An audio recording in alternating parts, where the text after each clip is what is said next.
দুগৰাকী মাতৃয়ে সেয়া ঠাকুৰি কাটিছে কান্দি কান্দি চকুৰ লটকেৰে বাট নেদেখা হৈছে দুই মাতৃয়ে ঘটনা ৰূপহী থানাৰ অন্তৰ্গত পশ্চিম লৰিৰমুখ গাঁৱৰ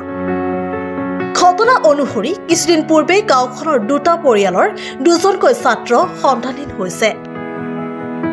যি ঘটনাই সৃষ্টি কৰিছে তীব্ৰ চাঞ্চল্যৰ পশ্চিম লৰিৰমুখৰ আজিজুল ইছলামৰ 13 বছৰীয়া পুত্ৰ সন্তান ৰকিবুল ইছলাম আৰু জমিনা খাতুনৰ 12 বছৰীয়া পুত্ৰ ফালাম হুছেইন যোৱা 3 দিন ধৰি নিৰুদ্দেশ হৈ আছে যাৰ ফলত দুয়োটা পৰিয়ালে নিজৰ সন্তানক বিচাৰি নাপায় এতিয়া কান্দোনত ভাগি পৰিছে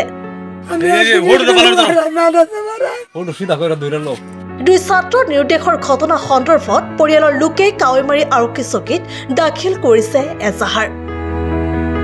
পৰিয়ালৰ লোকে আত্মীয় বন্ধুবৰ্গৰ ঘৰত বিচাৰি উলিয়াব পৰা নাই দুই ছাত্ৰৰ সন্ধান আনকি এজাহাৰ দাখিলৰ পাছতো আৰক্ষীয়ে তদন্ত আৰম্ভ কৰিছে যদিও পোৱা নাই কোনো সুফল যাৰ বাবে এতিয়া বিপদত পৰিছে পৰিয়াল দুটা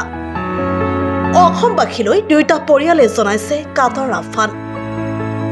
কোনো লোকে যদি দুইজন ছাত্ৰৰ সন্ধান পায় তেন্তে 60270478 আৰু 8099979829 নম্বৰত যোগাযোগ কৰিবলৈ পৰিয়ালৰ লোকে জনাইছে আহ্বান লোৱা তিনিটা মানে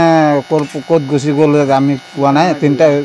তিনিটা বজাত ওলাই গৈছে ওলাই যোৱাৰ পিছত এতিয়া ক'ত গৈছে ক'ত নাই আমি ক'ব নোৱাৰিছোঁ এতিয়া বিচাৰি আছোঁ 3 দিনৰ পৰা যিমান আত্মীয় স্বজন আছিলে চবকে বিচাৰি চাইছোঁ এতিয়া নাইকিয়া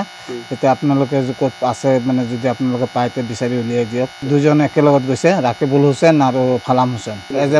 এজনৰ বয়স হ'ল 12 বছৰ আৰু এজনৰ হ'ল 13 বছৰ ঘৰৰ পৰা কৈ যোৱা নাই ক'ত যাব ক'ত নাই সেইটো কৈ যোৱা নাই ক'ত গৈছে কোনো ঠিকনাও নাই 3 দিনৰ বিচাৰি পোৱা নাই ক'ত গৈছে কোনো পাত্তা নাই থানাত জাননী দিছোঁ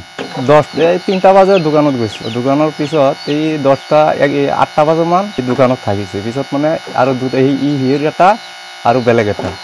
এই দুটা আহি এইটো দোকানৰ পৰা লৈ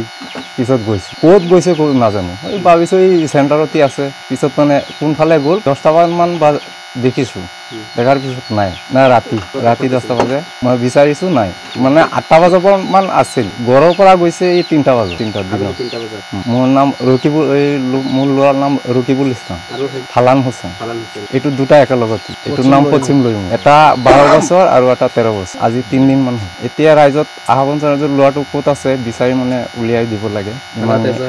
থানাত এজাহাৰ দি থৈ আহিছে এইটোৰ নাম পশ্চিম লৰিৰমুখ